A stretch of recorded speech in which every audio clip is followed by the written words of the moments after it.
नमस्कार, मैं हूँ शालिनी और आप देख रहे हैं बीबीएन भव्य भारत न्यूज।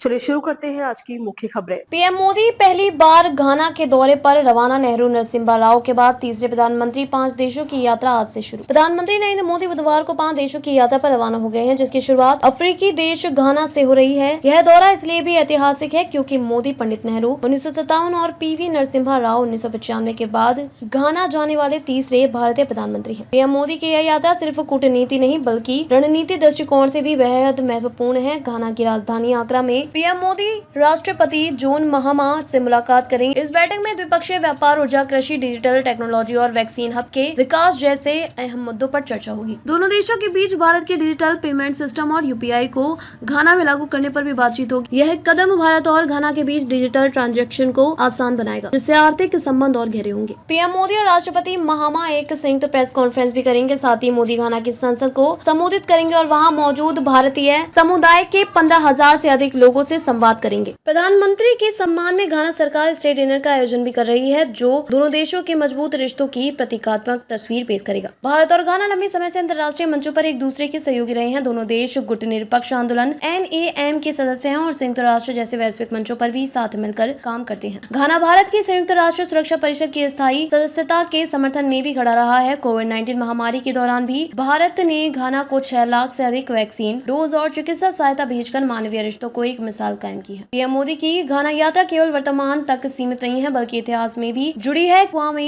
नक्रुमा घाना के पहले राष्ट्रपति और स्वतंत्रता सेनानी महात्मा गांधी से बहुत प्रभावित थे। उन्हें अफ्रीका का गांधी भी कहा जाता है। उन्होंने अमेरिका में पढ़ाई के दौरान गांधी जी के विचारों को अपनाया और अहिंसात्मक आंदोलन शुरू किया। 1950 में पॉजिटिव एक्शन नाम देशव्यापी आंदोलन की शुरुआत की, जिससे ब्रिटिश शासन को चुनौती दी गई। जेल जाने के बाद भी उनको लोकप्रियता बढ़ती रही। 6 मार्च 1957 को नक्रुमा के नेतृत्व में घाना ने ब्रिटेन में आजादी प्राप्त की। यह अफ्रीका का पहला उपनिवेश था जिसने स्वतंत्रता पाई और बाकी अफ्रीका के देशों के लिए प्रेरणा बनी। पीएम मोदी की यह यात्रा केवल दो देशों के बीच कूटनीतिक रिश्ता नहीं बल्कि ऐतिहासिक, सांस्कृतिक और भावनात्मक संबंधों का प्रतीक है। आने वाले समय में भारत और घाना के रिश्ते डिजिटल युग में नई ऊंचाइयों तक पहुंचेंगे। तो अभी तक के लिए इतना ही। मैं शालिनी आपसे विदा लेती हूँ। अगली खबर में फिर मुलाकात होगी एक और खास खबर के साथ। तब तक के लिए बने रहिए बीबीएन भव्य भारत न्यूज के साथ। नमस्कार।